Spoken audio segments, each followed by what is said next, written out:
Hey, what's going on, guys? I'm Kevin Eknes, and today I have a pretty cool concept to show you guys. We're gonna take a look at hexatonic scales. Hexatonic meaning that it contains 6 notes, and we're gonna utilize hexatonic scales from the perspective of triad pairs. A triad pair is just depending on what kind of mode that you're playing over, or like what kind of tonality that you want to showcase. There's gonna be a different set of triad pairs.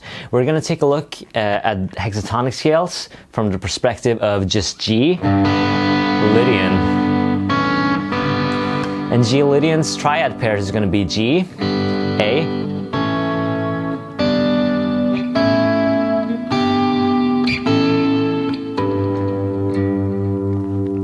and you've probably heard the kind of soloing over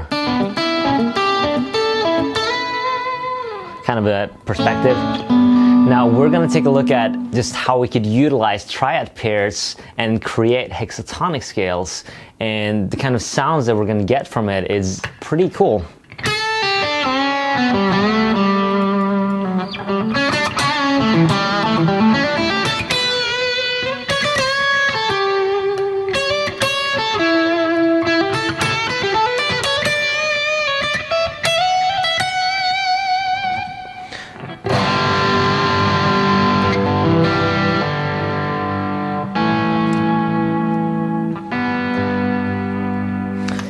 And the way that we're going to create hexatonic scales is we're going to combine 2 different shapes off of the cage system in order to create one full hexatonic scale shape.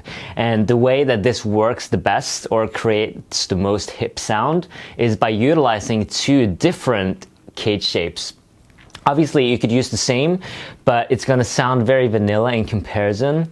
And to me, utilizing 2 different shapes is going to give you more bang for the buck, and you're not going to have to memorize as much per kind of triad pair. So the easier the better is kind of my way to go, because it's going to open you up to kind of be more musical with it, or whatnot. So basically we're going to start down here, and the kind of easiest scale shape to start with, or cage shape, is the E shape in G. And the one that differs, that's close by in A, is going to be the G shape. So yeah, I know it can be kind of confusing because we're using the G shape, but but this is A. And then the E shape in G, obviously. And so the way that I like to start this, just creating and going ascending the scale, is just starting with whatever cage shape that contains the lowest pitch will be the first one, and that is G, and then we'll go from G to A, and then we're going to keep going every other as we just ascend the scale. So we're going to take a note from G, take a note from A, take a note from G, take a note from A, and so forth. And so by doing that, we're going to kind of skip and jump in terms of like how high the pitch is, but it's just to kind of create the concept. Obviously, when we're using it in a musical setting, you can kind of do whatever you want, but just to stay organized, let's just go from G to A and G to A. So on the low E string, we're going to get the root on both G, A, and then on the A string, we're going to get the 5th of G, so G, and then A. So A is going to contain the 3rd, obviously. And then moving along to the D string, we're going to get the root again on the G, and then we're going to get the 5th of the A. And then keep going up, we're going to get the 3rd, and then we're going to get the root again on A. So G, A, G, A, G, A, G, A, and then G has its 5th, and then A has the 3rd, and then G has the root, and A has the root again as well. So that whole hexatonic scale would sound something like this.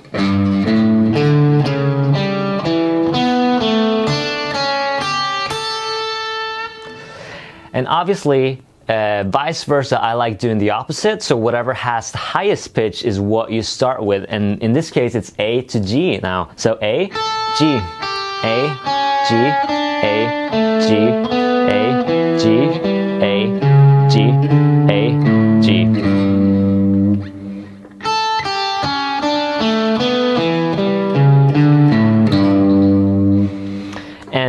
when you're using this in a musical setting, as I mentioned, you could kind of just do it in whatever way. If you want to do it just fully ascending, kind of just stepwise, it would sound something like.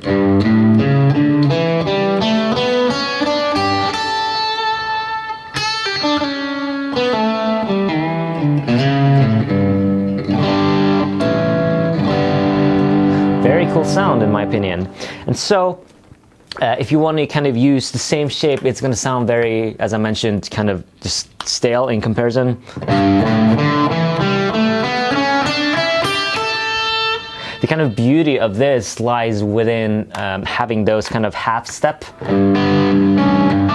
like on the B string in the kind of first position that we saw.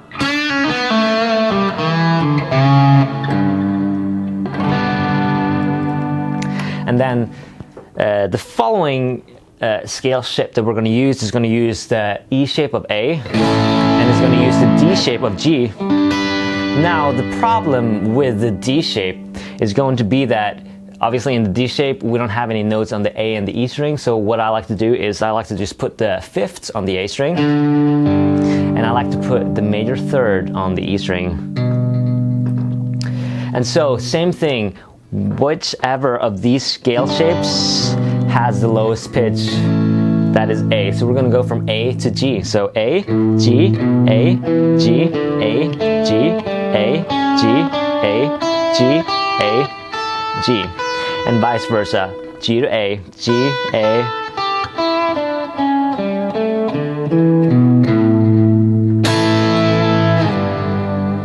And obviously, just moving it or changing it up and going stepwise is going to sound like. Now this is another one of those kind of scale shapes that, to me, some of the beauty is kind of skipping up a step and then going back down in pitch again. There's just some kind of unique and exotic flavor that at least I get excited about when it comes to that. And so, moving along, obviously we had the D shape, and the D shape, moving it up is not that great. So what you can do is to utilize the C shape of A, and then we're using the A shape of G. And here again, there's no note on the E string or low E string, so I like to just make that kind of the fifth on both of them. So on the G, the fifth is here on the 10th fret, and on the A, we obviously don't have any fingers to do that, but just imagine it. It's likewise with the major third on the D shape. Just imagine it here. And so these are very close by, so that's going to create a very interesting sound because we're going to kind of go back and forth quite a bit. So obviously the lowest one first, which is going to be G to A now. So G, A, G, A, and then G, A, G, A, G, A, G, A. So very kind of cool and unique sounding scale shape in my opinion, and I'm gonna take you through those with the backing track so you can actually hear how they would sound in a musical setting, and we're just gonna go through all the ones that I think are kind of useful within the kind of triad pairs with G and A major.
I hope you enjoyed this quick little lesson, and if you enjoyed it, please let me know in the comments field below so I know whether to kind of push this concept even further for you guys or not. And if you want to help support this channel, then make sure to hit up Patreon, where I do a lot of exclusive content as well as masterclasses and so forth. And without anything else, I'll see you next time. See ya.